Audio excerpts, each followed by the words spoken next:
Hello everybody, my name is Jacob Karash. Today, we're going to do something a little different.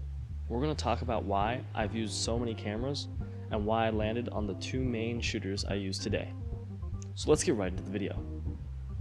Alright, let's start with my main shooter right now. We're shooting on the Blackmagic Pocket Cinema Camera 4K, and today I'm shooting in Blackmagic RAW at Ultra HD, so 4K, not Cinema 4K, but standard 4K. With the Lumix 12 to 35 f2.8 lens at 35mm at f2.8, shooting at the base ISO of 400. So I've had many cameras over the years, ranging from Canon, Nikon, Sony, Lumix, and even Blackmagic. And I've operated many other cameras, including an RELX and Mini LF. I have always been a camera nerd. I love the specs and really getting to know a camera for its capabilities, its specifications, and its qualities. I think every camera brings its own character and quirks and features to your own footage. The first ever camera I really started my YouTube career on was a Canon Vixia R80, a small camcorder with a 1-inch size sensor that shot 1080 up to 60 frames per second, and I shot everything in 60 frames per second. I thought that was the way to do it. I didn't really know much about film or anything like that. Throughout this video you'll see various clips and settings and information that I can remember or have on all those clips. So enjoy. I shot with that Canon for quite some time actually, shooting mostly through COVID using that. After that I bought my first DSLR camera, which was the Canon Rebel T3. Now, I used to watch people like DSLR Guide and Nigel Barros and all these other YouTubers, and some of them use the Canon Rebel T3i, and that's what I was trying to order. I used the website KEH Camera, but I was so excited about getting my own DSLR prosumer consumer camera that I didn't really read the label. All I saw was Rebel T3, and I was like, oh my gosh, this is it! And so I put $200 down on a Canon Rebel T3. Little did I know, that is not the camera I was thinking I was getting. It had a fixed screen on the back, shot only 720p, up to 30 frames per second, and had no 24 frames per second mode.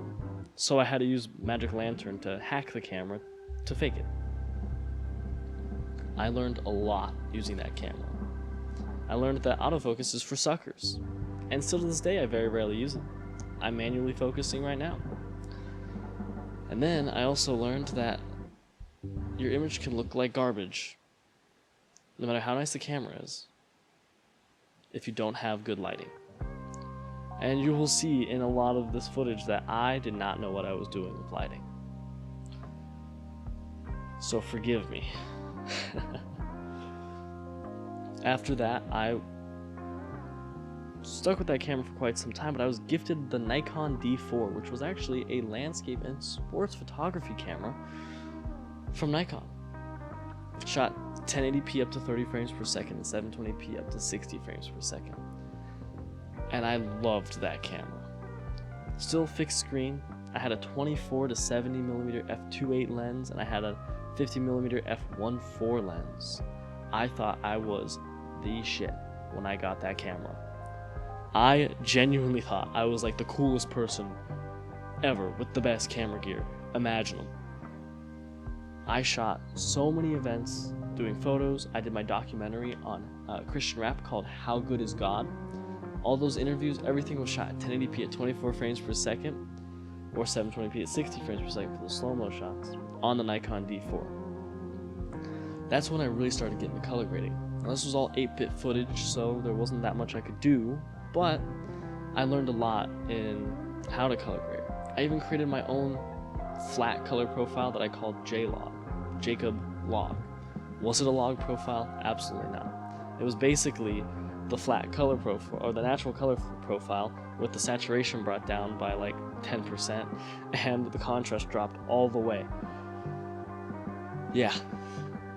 And my video that talks about different color profiles was shot on the Nikon D4, so go check that out. Link in the description down below, or in the title cards up here. Yeah, up there. As you can see, I shot a lot of 16:9 footage. Now I mostly shoot my YouTube content in 4:3. I don't know, I just like it. It's kind of a vibe. That's the real reason behind it. I really gotta stop looking at the monitor. After running on the Nikon D4 for quite some time, I switched over to Sony because I was really hoping to get good autofocus. So I sold the Nikon D4 for about $600 to KEH Camera, and then I used that $600 plus another $400 that I saved up to buy my first mirrorless camera, the Sony a7 III. This was my first 4K camera. I used it for 2 years. Loved it. I kind of miss it sometimes, but it had only 8-bit footage, so there was that downside. But I ran with the Sony for 2 years, and I did some of my best work shooting on the Sony. I got to really learn how to use a log profile, shoot in 4K, and then I even had 1080p at 120 frames per second. That was a new level of slow motion that I had not reached yet. I learned so much on that camera, and it became a big part of my photography career, where I took the majority of the senior portraits that I started in and worked on were shot on the Sony a7 III. It's an incredible 24 megapixel sensor, and oh my gosh, I learned so much on that camera, and the low light was phenomenal. After a while, I wanted to get more into color grading and visual effects and things like that, and so I needed something with 10-bit 422 color. So I sold the Sony a7 III, sold it for $1,000, and for $1,000 I bought one of my favorite cameras of all time that I still run with today. That's when I bought my Lumix S5. This camera has been through it. I have now also used this camera for around 2 years, and I have done the most work in my career on this camera. Cinema 4K at 24, 30, and then regular 4K up to 60 frames per second, and 1080p up to 180 frames per second slow motion, a fully articulating screen, which was a game changer for me when I was on the go. Still an incredible 24.3 megapixel sensor for photos. Came with one of the most versatile kit lenses to exist, which is the 20-60, and full frame sensor. Oh my gosh! Ever since I got the Nikon D4 and I switched to full frame, I have loved it. A comfortable grip. This one has a cage on it, but it's great grip. Also has a 96 megapixel mode, where it uses pixel shifting to then get a 96 megapixel image. Only on a tripod, but I mean, landscape photographers, what? It also has incredible built-in in-body stabilization, sensor stabilization, and the battery life is pretty darn good. I've shot a short film I've shot my own short film, Aw Dad, on the Lumix S5. I shot a short film called Billy Beat 'Em Up on the Lumix S5. I've shot majority of my newer YouTube content on the Lumix S5. I have done over a dozen senior portrait shoots on the Lumix S5. I shoot a lot of my behind the scenes on the Lumix S5. And the funny thing is, 90% of the time, it is still my A camera, even though I have the Blackmagic now. I freaking love that camera. If I need to go travel somewhere, I need something that's easy. Sure, the autofocus isn't great, but under good studio conditions, you can get some or outside, overcast day, you can get really good response times for the autofocus. One thing about that camera that I have not yet used was its ability to shoot ProRes RAW at 5.9K open gate on through an external monitor. I don't have an external recording source. I do have external monitors, but it's not an external recorder.